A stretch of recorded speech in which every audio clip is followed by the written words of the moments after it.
What's going on, everybody? It's Joel here, and today we're going to be taking a look at the TYR CXT-2 Elite Carbons.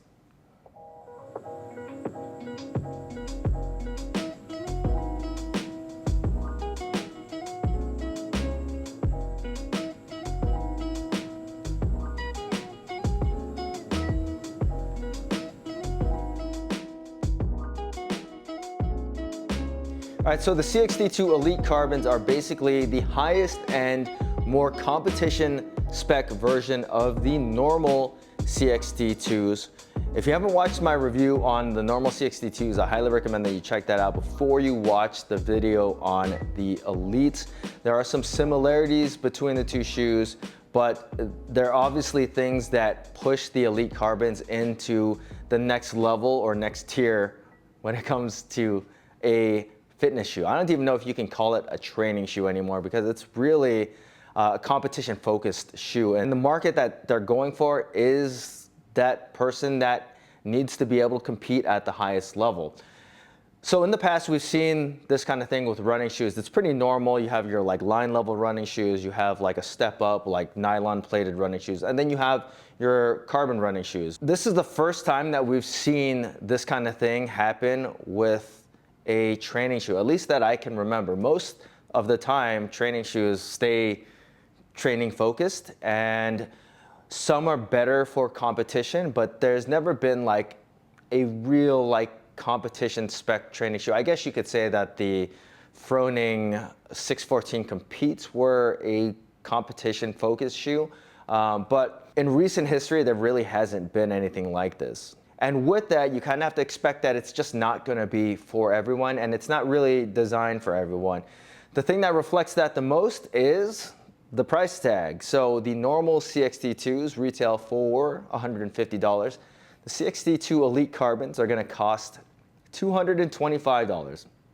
Very expensive. That's probably the most expensive fitness shoe that I can remember, which sounds like a lot for like a training workout shoe, but it's not really all that out of line when you compare it to like running shoes or even like weightlifting shoes, which have entry-level weightlifting shoes. Then you have like the mid-tier, and then you have top-tier weightlifting shoes, which, you know, they can run up to $300, and people don't really complain too much in that regard. Or even with like running shoes, which carbon-plated runners are typically around $300.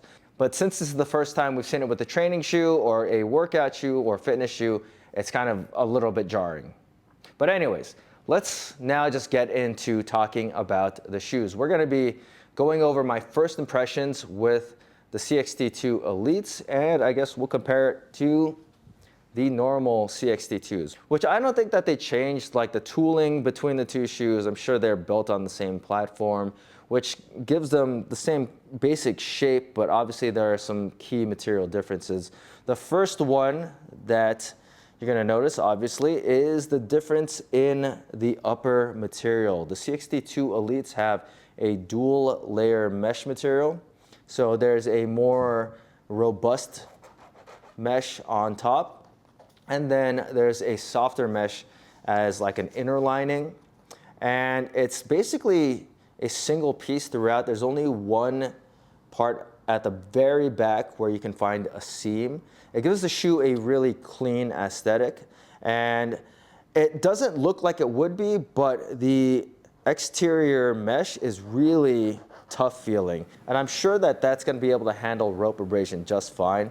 On top of that, you also have another overlay that runs along the ridge of the shoe, which you kind of can't really see because it's translucent.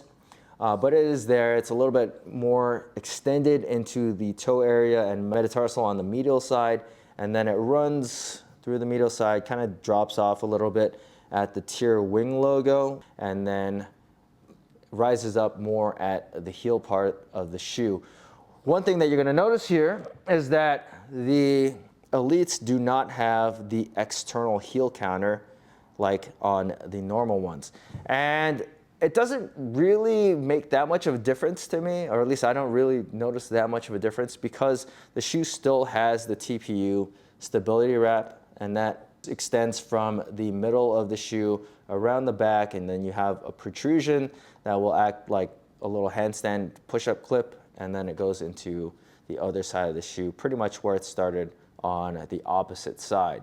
Now, taking a look at another change here, and that is the lacing system. You have a more traditional lacing system on the CXT-2 Elites, and then you have the looped or webbed lacing system on the normal CXT-2s. And I actually prefer the look of the normal ones. I think it just kind of gives the shoe a little bit of character. But the Elites works really well, and it almost works too good. Like, you really actually have to unlace these shoes and lace them back up when you want to put your foot into them, so you can't lazily just slide your feet into these shoes. The laces are different on the CXT-2 Elites versus the normal CXT-2s, which have a oval lace, and then the CXT-2 Elites have a flat lace. Another change that I'm not so sure is for the better, or at least to my liking, is the ankle collar. It actually has a little bit less cushioning, or at least it feels like it has less to me. Visually, I think it looks like it as well. I mean, if I'm just kind of squishing it, it feels like there's less ankle cushioning. And then the tongue is noticeably less. Some people are gonna like that.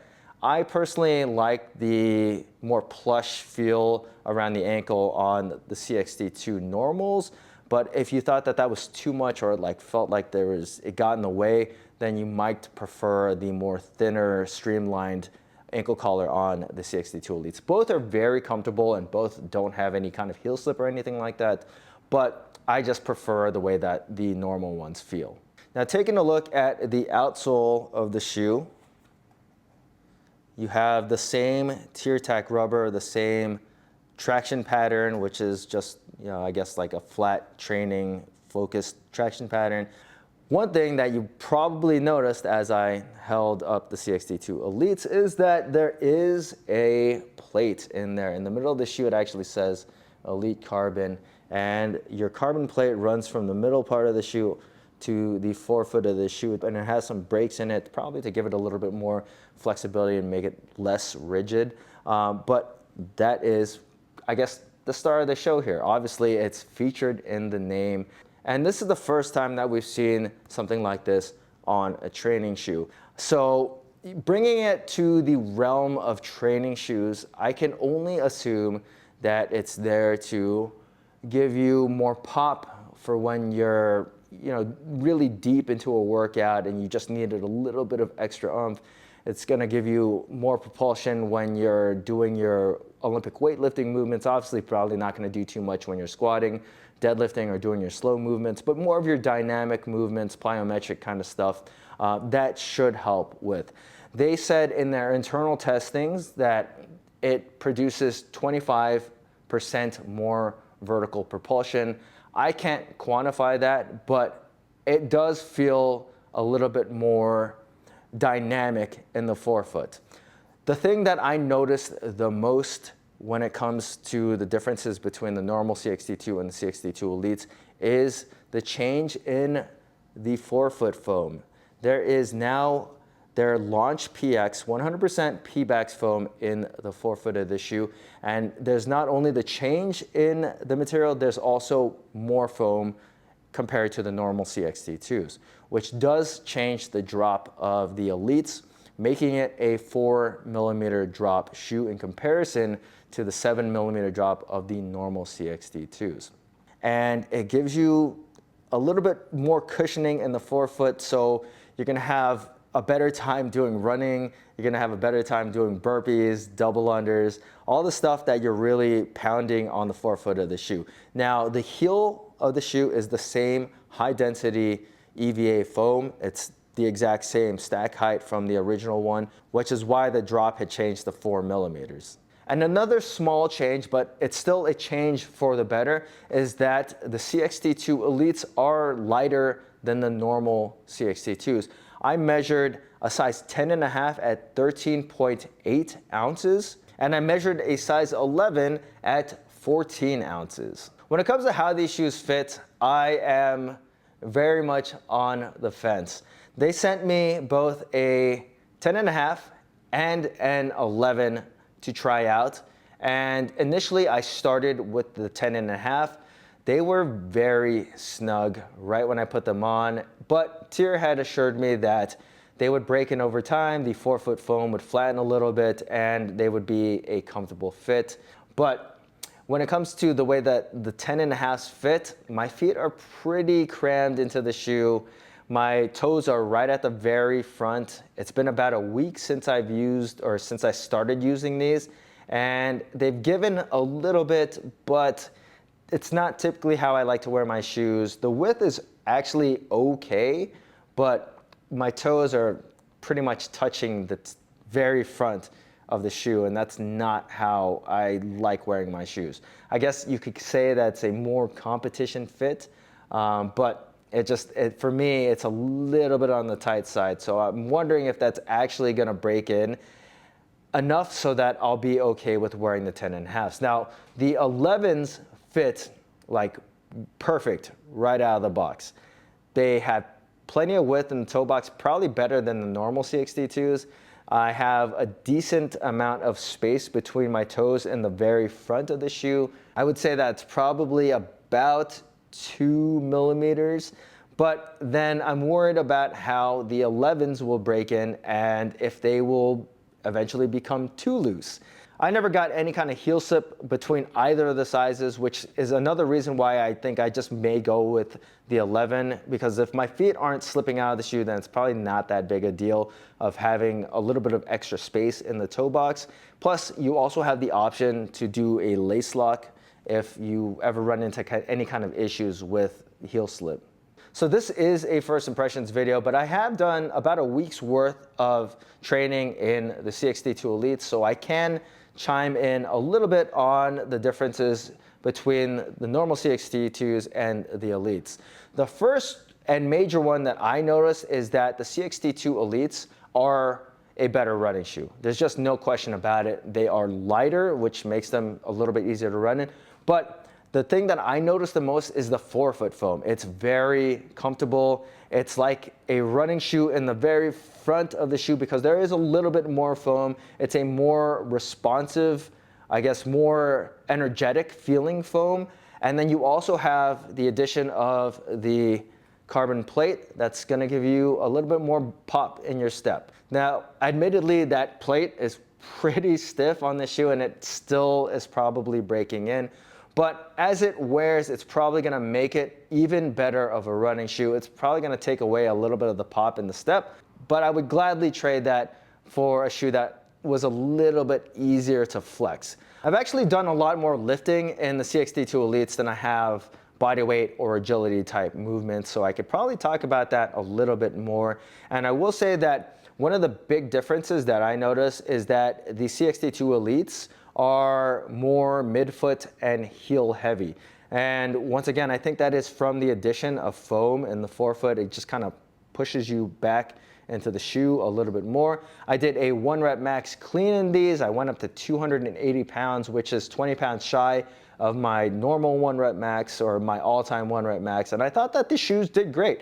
I don't know if I noticed that much help with lift off the ground, but I will say that when I landed, it pushed me back more into the midfoot and heel of the shoe, which is very stable in the CXT-2 Elites. So if you're thinking about getting this for something like squats or deadlifts, I think that these would actually be a very good choice. But then again, the normal CXT-2s are very good as well, and they share the same, I guess, midfoot to heel construction. When I was doing some barbell cycling, I did notice that the shoe had the tendency to want to push me back, whereas sometimes with barbell cycling, you want to stay more geared towards the front part of the shoe.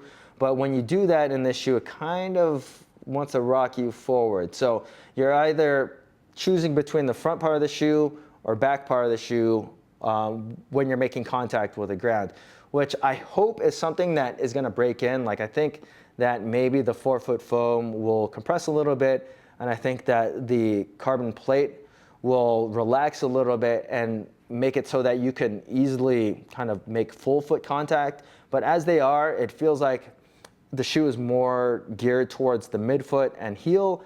And if you are not there, then you're just on your toes. Once again, it's still very early and I'm not gonna pass any kind of judgment right now, but that is just how I felt with the first week of training in my CXT-2 Elites.